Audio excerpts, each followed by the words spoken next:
अस्सलामुअलैकुम वरहमतुल्लाहि वबरकातुहू। तो कैसे हैं आप लोग? ठीक ठाक हैं? अपना वर्क टाइम पे कर रहे हैं, लर्निंग भी साथ साथ कर रहे होंगे।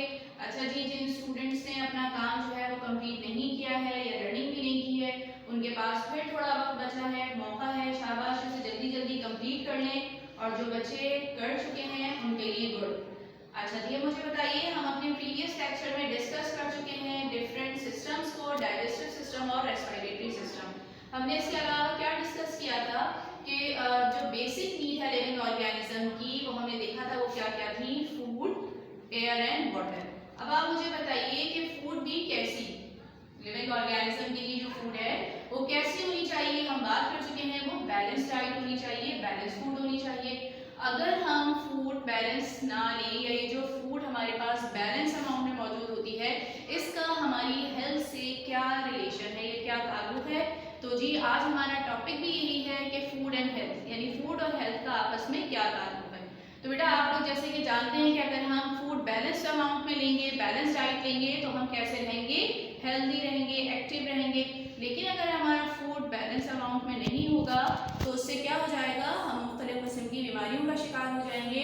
ठीक है, इसी तरह अगर हम अपना फूड जो हमें जितनी अमाउंट में लेना चाहिए उससे ज़्यादा अमाउंट में लेंगे तो हम ओबेसिटी यानी मोटापे का शिकार हो जाएंगे। और आप जानती हैं कि अगर हम ऐसा फूड लें कि जिसमें चर्बी या ऑयली कंपोनेंट ज़्यादा हो तो वो क्या होगा, फैटी फूड क्या करेगा, हमारे ब्लड में कोलेस्ट्रॉल लेवल को बढ़ा देगा। ठीक है, और अगर ब्लड में कोलेस्ट्रॉल लेवल इंक्रीज हो जाए तो उससे क्या नुकसान होता है कि जो ब्लड फ्लो हो रहा होता है, ब्लड फ्लो में क्या आ जाती है, हिंड्रेंस आती है, रुकावट आती है, और कभी कभार वो ब्लड फ्लो बिल्कुल स्टॉप भी हो जाता है। बिल्कुल उसी तरह आपकी एक कॉमन ऑब्जर्वेशन होगी कि पानी की जो पाइपलाइंस होती हैं, पानी जिनके अंदर से आ रहा होता है, अगर उसमें कचरा वगैरह आ जाए तो आपने देखा है ना कि पानी या तो बहुत कम आता है या फिर बिल्कुल रुक जाता है। इसी तरह बॉडी के अंदर ट्यूब लाइक स्ट्रक्चर्स होते हैं, आर्टरीज होती हैं जो ब्लड को फ्लो करवाती हैं। अगर उन आर्टरीज के अंदर ये जो फैट है, ये चर्बी है, ये जमा हो जाए, फैट या चर्बी, तो इससे क्या होता है कि उनका जो पैसेज या रास्ता है वो नैरो हो जाता है, वो तंग हो जाता है। इसकी वजह से ब्लड फ्लो या तो स्लो हो जाएगा या बिल्कुल स्टॉप हो जाएगा। ठीक है, तो हमें अपनी डाइट में बहुत ज़्यादा फैटी कंपोनेंट नहीं रखने होते बल्कि प्रॉपर अमाउंट में लेने होते हैं। अच्छा, इसी तरह से अगर हमारी डाइट जो है बहुत ज़्यादा शुगर कंपोनेंट पे डिपेंड करें, हम बहुत ज़्यादा शुगर है हमारी डाइट में मौजूद, तो वो शुगर क्या करेगी, वो टूथ डिके यानी वो किसका सबब बनेगी, दांतों की मुख्तलिफ बीमारियों का सबब बनेगी। ठीक है, बिल्कुल इसी तरह अगर हमारी डाइट में बहुत ज़्यादा अमाउंट में सॉल्ट मौजूद होगा, सॉल्टी फूड होगा, तो वो क्या कॉज कर सकता है, हाई ब्लड प्रेशर। और ये जो हाई ब्लड प्रेशर है या ब्लड फ्लो में रुकावट आएगी, हार्ट को बहुत ज़्यादा फोर्सफुली वर्क करना पड़ेगा ब्लड फ्लो को नॉर्मल करवाने के लिए, और ये हार्ट इतना ज़्यादा वर्कलोड बर्दाश्त नहीं कर पाता और इस तरह हार्ट की डिफरेंट डिसीजेस हो जाती हैं। बिल्कुल इसी तरह कहलाती है अगर ये ब्रेन में हो। ठीक है, तो हमें अपनी डाइट को कैसा लेना चाहिए, बिल्कुल बैलेंस अमाउंट में। अच्छा, अब हम नेक्स्ट अपने टॉपिक की तरफ बढ़ते हैं, डाइटरी फाइबर, जिसे हम रफेज या रेशा भी कहते हैं। ये क्या होता है और हमारी फूड में इसका होना क्यों ज़रूरी है। पहले हम इसकी डेफिनेशन देख लेते हैं। It is a brain of cereals and cellulose walls of the plant cell which passes unchanged through the gut because it is not digested। ये क्या कह रहे हैं कि ये भूसी है। ठीक है, ये जो फाइबर है ये भूसी होती है। ये क्या है, ये सेलुलोज। सेलुलोज क्या चीज़ है भाई, जो आपका प्लांट सेल है उसकी वॉल जिस मटेरियल से बनती है, प्लांट सेल की वॉल जिस मटेरियल से बनती है उसे हम क्या कहते हैं, सेलुलोज कहते हैं। और हमारी बॉडी इस सेलुलोज को डाइजेस्ट नहीं कर पाती। ठीक है, और ये हमारी बॉडी से अनडाइजेस्टेड फॉर्म में क्या हो जाता है, पास हो जाता है। तो ये तो आपके पास डाइटरी फाइबर था। अब इसकी इंपॉर्टेंस क्या है या इसकी अहमियत क्या है। देखिए जी, इसकी अहमियत क्या है, it helps to avoid obesity by adding indigestible matter of the food. Obesity हमने पढ़ा अभी किसको कहते हैं, मोटापे को कहते हैं। आपने सुना होगा ना, बहुत सारे लोग जो डाइटिंग करते हैं तो उन्हें क्या कहा जाता है जी, आप अपनी डाइट में जो है वो फ्रूट्स एंड वेजिटेबल्स लें।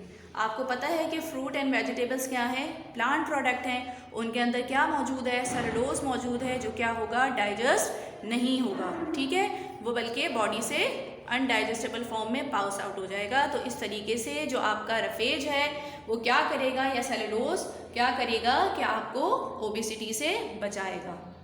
इसी तरीके से बेटे अगर हम नेक्स्ट पॉइंट पे आएँ, it absorb poisonous waste from the food. अगर हमारी ग़िज़ा में कोई पॉइजनस यानी कोई जहरीला मटीरियल या जहरीले मादे कह लें, सब्सटेंसेस कह लें मौजूद हैं, तो ये जो डाइटरी फाइबर होता है ये उन्हें क्या कर लेता है, एब्जॉर्ब कर लेता है, और इस तरह हमारा फूड जो है वो पॉइजन फ्री हो जाता है। नेक्स्ट पॉइंट क्या बता रहे हैं कि अगर हमारी डाइट में हाई फाइबर मौजूद होगा या high fibre foods have more bulk which allow the gut muscles to grip and move the food along the gut. अच्छा, अब फूड की जो क्वांटिटी है वो कम है और जो फाइबर है वो ज़्यादा है, तो ये क्या है, फाइबर फूड दोनों मिक्स हो जाएंगे। इसकी वजह से क्या काम होगा कि जो गट है उसकी मूवमेंट आसान हो जाएगी, जो गट के मसल्स हैं वो आराम से उस फूड को ग्रिप करेंगे और पूरी गट में, हम पढ़ चुके हैं ना एलिमेंट्री कैनाल, पूरी गट में जो उसकी मूवमेंट है फूड की वो ईजी हो जाएगी। ठीक है, हाई फाइबर डाइट की वजह से। अच्छा, इसी तरीके से अगर डाइट में लो फाइबर मौजूद है यानी कम फाइबर कम रेशा है, तो वो क्या करेगा, वो कॉन्स्टिपेशन यानी कब्ज़ को की वजह बन सकता है, मुख्तलिफ हार्ट डिजीज़ की वजह बन सकता है, डायबिटीज़ और कैंसर की वजह बन सकता है। क्यों? क्योंकि हम ये बात पहले भी कर चुके हैं कि अगर डाइट में प्रॉपर अमाउंट में आपके पास फाइबर मौजूद है तो आपका जो पेट या एब्डोमेन है वो कैसा रहता है, वो नर्म रहता है, वो सख्त नहीं होता। लेकिन इन केस अगर डाइट में फाइबर मौजूद नहीं है तो वो क्या कर देगा, कॉन्स्टिपेशन कर देगा। इसी तरीके से कोलेस्ट्रॉल जो है वो भी कौन एब्जॉर्ब कर लेता है, फाइबर एब्जॉर्ब कर लेता है, और एक्स्ट्रा शुगर सॉल्ट ये सब चीज़ें जो हैं फाइबर से चूँकि एब्जॉर्ब हो जाती हैं तो हम हार्ट डिजीज़ से भी बच जाते हैं, डायबिटीज़ से भी बच जाते हैं और डिफरेंट टाइप के कैंसर से भी बच जाते हैं। इसलिए बेटे याद रखिएगा कि ऐसा आटा जिसमें भूसी मिली हुई हो उसको प्रेफर करना चाहिए। ठीक है, और ऐसी तमाम डाइट जो फाइबर वाली हो उनको हमें ज़रूर अपनी डाइट का हिस्सा बनाना चाहिए। अच्छा जी, अब हम आ जाते हैं अपने नेक्स्ट टॉपिक की तरफ, जो क्या है, disorders of digestive system. Disorders का मतलब क्या है, क्या आपका ऑर्डर का मतलब क्या है या डिसऑर्डर का मतलब क्या है यहाँ आपके पास, कि जो डाइजेस्टिव सिस्टम है उसकी मुख्तलिफ बीमारियों के बारे में हम यहाँ बात करेंगे। कि डाइजेस्टिव सिस्टम हम कहते हैं ना मशीन आउट ऑफ ऑर्डर हो गई, मतलब ये सही से काम नहीं कर रही, तो यहाँ भी इसका मतलब इस जो आपके पास टर्म है वो यही है कि डाइजेस्टिव सिस्टम जब प्रॉपर काम नहीं करता तो उसको हम क्या कहते हैं, डिसऑर्डर्स ऑफ डाइजेस्टिव सिस्टम। यहाँ आपके पास दो डिजीज़ेस दी हुई हैं डाइजेस्टिव सिस्टम की, एक है आपके पास इनडाइजेशन और दूसरी है आपके पास अल्सर। इनडाइजेशन को हम उर्दू में बदहज़मी भी कहते हैं। ठीक है, अच्छा अभी क्यों हो रही है, क्या वजह है, too much gastric juice is produce when a person does not eat regularly और ईट्स फूड टू क्विकली। ये क्या कह रहे हैं कि अगर कोई शख्स जो है वो प्रॉपर खाना नहीं खा रहा, ठीक है, या फिर वो अपना फूड बहुत ही जल्दी जल्दी खा रहा है, तो इसकी वजह से गैस्ट्रिक जूस जो है वो एक्सेस अमाउंट पर रिलीज़ हो रहा है और इस रिलीज़ होने की वजह से वो शख्स बदहज़मी का शिकार हो जाएगा। देखिए, ऐसा मुस्लिम हमें खाने के आदाब जो हैं वो बचपन से ही सिखाए जाते हैं कि किस तरह खाना खाना है, कि खाते वक्त ज़्यादा बात नहीं करनी है, खाते वक्त जो निवाला है उसको सही से चबा के खाना है। ठीक है, तो अगर हम इन बातों का ख्याल करेंगे तो फिर हम हर किस्म की बीमारियों से महफूज रहेंगे। ये क्यों इस तरह टू मच गैस्ट्रिक जूस क्यों रिलीज़ हो रहा है, कि देखिए जब जल्दी जल्दी हम खाना निगल रहे हैं तो गैस्ट्रिक जूस तो उतना ही प्रोड्यूस होगा ना जितना कि उसको होना चाहिए, लेकिन गैस्ट्रिक जूस अब किसके ऊपर इफेक्ट करेगा, खाना तो जल्दी से आपने निगल लिया, तो इसकी वजह से क्या है कि उसको प्रॉपर अपना काम करने का वक्त नहीं मिलता और ये इस तरीके से इंसान क्या होता है, बदहज़मी का शिकार हो जाता है। इसके अलावा क्या है, it can cause diarrhoea in which tablets और liquids are taken to ease the pain. इसी वजह से ये जो गैस्ट्रिक जूस है, क्योंकि ये मिक्सचर है, इसमें डिफरेंट किस्म के जूसेस भी होते हैं, इसमें एसिड भी होता है, तो ये क्या कॉज कर देगा, डायरिया। Diarrhoea means motion.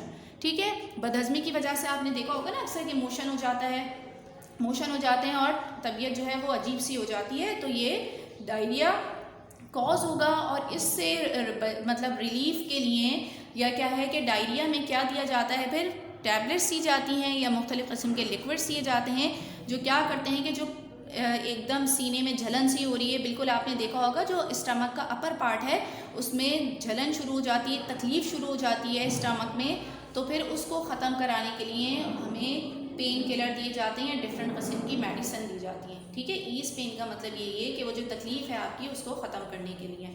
अच्छा, आगे क्या है, ये जो मेडिसन है ये क्या काम कर रही है, they help to neutralise the acid. मैं आपको पहले ही बता चुकी हूँ कि गैस्ट्रिक जूस में एसिड भी मौजूद है, तो इन मेडिसन में क्या मौजूद होते हैं, ऐसे सब्सटेंसेस मौजूद होते हैं जो क्या करते हैं, एसिडिटी को ख़त्म कर देते हैं, ठीक है, न्यूट्रलाइज कर देते हैं, और इस तरह हमें इस तकलीफ़ से आराम आ जाता है। अच्छा, इसके अलावा ये क्या बता रहे हैं कि अगर इन केस कॉन्स्टिपेशन हो जाए, यानी हमें वही वाली बात कि आपने पहले भी मैं आपको बता चुकी हूँ कि कॉन्स्टिपेशन क्या है आपके पास, it is the mother of all diseases. ये अगर कॉन्स्टिपेशन की कंडीशन हो जाए तो फिर इस केस में जो मेडिसिन दी जाती हैं वो लैक्सेटिव कहलाती हैं, और लैक्सेटिव का काम क्या होता है कि जो हमारी एब्डोमेन है उसको ये सॉफ्ट करता है, और उसको आप क्या कह रहे हैं कि पेट की सफाई के लिए ये वाली मेडिसिन दी जाती है, ठीक है। तो इंडाइजेशन हमने पढ़ लिया। अब हम अपने नेक्स्ट डिजीज़ की तरफ या डिसऑर्डर की तरफ मूव करते हैं डाइजेस्टिव सिस्टम के, जो क्या है, अल्सर है। आप जानती हैं कि अल्सर को तेज़ाबियत भी कहा जाता है, ठीक है। अल्सर क्या चीज़ है, ये अल्सर में क्या हो रहा है, acid and enzymes eat into the stomach wall. आप देखें कि अल्सर में क्या है कि जो एसिड है वो रिलीज़ होने लगता है, और वो जो स्टमक लाइनिंग है उन्हीं को डाइजेस्ट करना शुरू कर देता है, फिर उसमें ज़ख़म हो जाते हैं, लीजन हो जाते हैं, तकलीफ़ होने लगती है, तो काफ़ी पेनफुल कंडीशन है। तो इस अल्सर में फिर क्या डॉक्टर कहते हैं कि भाई शुड अवॉइड स्पाइसी फूड, कि आप ऐसा फूड, ऐसी ग़िज़ा ना लें कि जिसमें क्या मौजूद हो, स्पाइसेस मौजूद हों। इसके अलावा इट इज़ एक्सट्रीमली पेनफुल, ये जो कंडीशन है अल्सर की ये बहुत ही तकलीफ़दा भी होती है। इसमें मेडिसिन दी जाती हैं मुख्तलिफ़ किस्म की, जो क्या काम करती हैं, medicine are given to protect stomach lining, ये हमारी स्टमक लाइनिंग को प्रोटेक्ट करती हैं, क्योंकि मैंने आपको बताया ना कि स्टमक लाइनिंग में ज़ख़म या लीजन्स हो जाते हैं। अच्छा, और क्या कहा जाता है, कौन सी डाइट लें हम इस केस में, eggs and milk in the diet help to repair stomach lining, कि अगर हम अपनी ग़िज़ा में मिल्क और एग को ऐड कर लेंगे, चूँकि ये कैसी हैं, हाई प्रोटीन डाइट होती हैं, तो ये हमारी स्टमक लाइनिंग जो डिस्टर्ब हो गई हैं या जो डिस्ट्रॉय हो रही हैं उनको रिपेयर करने में हेल्प करती है। चलिए अब हम अपनी नेक्स्ट जो है रेस्पिरेटरी डिजीज़ की तरफ मूव करेंगे। ओके, अभी हमने डाइजेस्टिव सिस्टम के डिसऑर्डर्स या डिजीजेस डिस्कस की। चलिए जी, अब हम अपने नेक्स्ट टॉपिक की तरफ मूव कर रहे हैं, क्या है, रेस्पिरेटरी डिजीजेस। यानी ये कौन सी डिजीजेस हैं, वो डिजीजेस जो रेस्पिरेटरी सिस्टम में हो या रेस्पिरेटरी सिस्टम को क्या करते हैं, अफेक्ट करते हैं, उन डिजीजेस को हम कहते हैं रेस्पिरेटरी डिजीजेस। अच्छा, सबसे पहले उन्होंने इसकी कॉज लिखी है स्मोकिंग। स्मोकिंग आप जानते हैं ना, जैसे सिगरेट पीते हैं लोग, हुक्का पीते हैं, और मुख्तलिफ किस्म के स्मोकिंग के तरीके हैं। तो ये क्या बता रहे हैं कि स्मोकिंग से क्या हो रहा है, it causes lung cancer which kills millions of people every year. यानी स्मोकिंग इतना खतरनाक अमल है कि इसकी वजह से हर साल मिलियंस की तादाद में जो लोग हैं उनकी क्या हो जाती है, डेथ हो जाती है, ठीक है। इसके अलावा ये जो स्मोकिंग है ये क्या कॉज करती है, लंग कैंसर कॉज करती है। अच्छा बेटा, आपको पता है कि कैंसर क्या है, कैंसर में क्या होता है कि rapid and uncontrolled division of cells, यानी सेल जो हैं बॉडी के सेल वो बहुत ज़्यादा तेज़ी से रैपिड और क्या है, बहुत अनकंट्रोलेबल डिवीजन करना शुरू कर देते हैं, यानी बहुत तेज़ी के साथ फैलना शुरू हो जाते हैं, जिसकी वजह से जो बॉडी के नॉर्मल और फंक्शनल सेल हैं ये उनकी जगह ले लेते हैं, ठीक है। तो अब ये चूँकि लंग्स में हो रहे हैं तो हम इन्हें लंग कैंसर कह रहे हैं। लंग कैंसर क्या कर रहा है, it can produce a growth so big which blocks a bronchus making breathing difficult. आपने पूरा रेस्पिरेटरी सिस्टम पढ़ा था, आपने देखा था कि वेंट्राइल ट्रैकिया को हम दो में डिवाइड करते हैं, ठीक है। तो उसमें से जो एक ट्यूब थी उसको हम ब्रोंकस कह रहे थे। तो ये क्या कह रहे हैं कि लंग कैंसर की वजह से क्या हो रहा है कि ग्रोथ हो रही है, यानी डिविजन ऑफ सेल, एक मास प्रोड्यूस हो रहा है, कहाँ पे, लंग, इसमें एयर पैसेज में, जो किसको ब्लॉक कर रहा है, ब्रोंकस को। जब ब्रोंकस जो है वो ब्लॉक हो जाएगी ये ट्यूब, तो फिर क्या होगा, मेकिंग ब्रीथिंग डिफिकल्ट, सांस लेने में मुश्किल होगी, क्योंकि एयर पैसेज ब्लॉक हो गया, जाहिर सी बात है सांस लेने में मुश्किल होगी। और ये किस वजह से हुआ, स्मोकिंग की वजह से। नेक्स्ट डिजीज देखते हैं, एम्फीसीमा। ये भी क्या है आपके पास, रेस्पिरेटरी डिसऑर्डर है। इसमें क्या हो रहा है, the wall of alveoli becomes thin and weak and then break down. अच्छा, इसमें जो एल्वेलाई हमने पढ़ा था कि एल्वेलाई कौन सा पॉइंट होता है जहाँ गैसेस एक्सचेंज होती हैं, ये एयर सैक थे, इनकी जो वॉल्स हैं ये वैसे ही आपने देखा था कि सिंगल सेल होती हैं, ये और क्या हो जाएंगी, थिन हो जाएंगी, कमज़ोर हो जाएंगी, और उसके बाद ये ब्रेक डाउन हो जाएंगी या फट जाएंगी। इसकी वजह से क्या हो रहा है, living large empty spaces in the lungs, so breathing becomes painful and difficult. देखें जब एयर जो है कार्बन डाइऑक्साइड और ऑक्सीजन इनका एक्सचेंज पॉइंट है, जब ये पॉइंट ही नहीं रहेगा, ये जगह ही नहीं रहेगी, तो बताइए मुझे कि गैसेस का एक्सचेंज कहाँ होगा। ठीक है, तो इसी वजह से जो ब्रीथिंग है, एल्वोलाई के फटने की, बर्स्ट होने की वजह से जो सांस लेने का अमल है वो कैसा हो जाता है, एक तो पेनफुल भी हो जाता है और दूसरा डिफिकल्ट भी हो जाता है, यानी तकलीफ भी बहुत होती है और मुश्किल भी होती है। याद रखिएगा ये जो एम्फिसिमा की कंडीशन है इसको हम रिवर्स नहीं कर सकते, यानी कि हम दोबारा से जो एल्वोलाई हैं इनकी फॉर्मेशन नहीं हो सकती। ठीक, इसकी भी एक कॉज क्या लिखी है यहाँ, स्मोकिंग। वजह क्या है इसकी, स्मोकिंग है।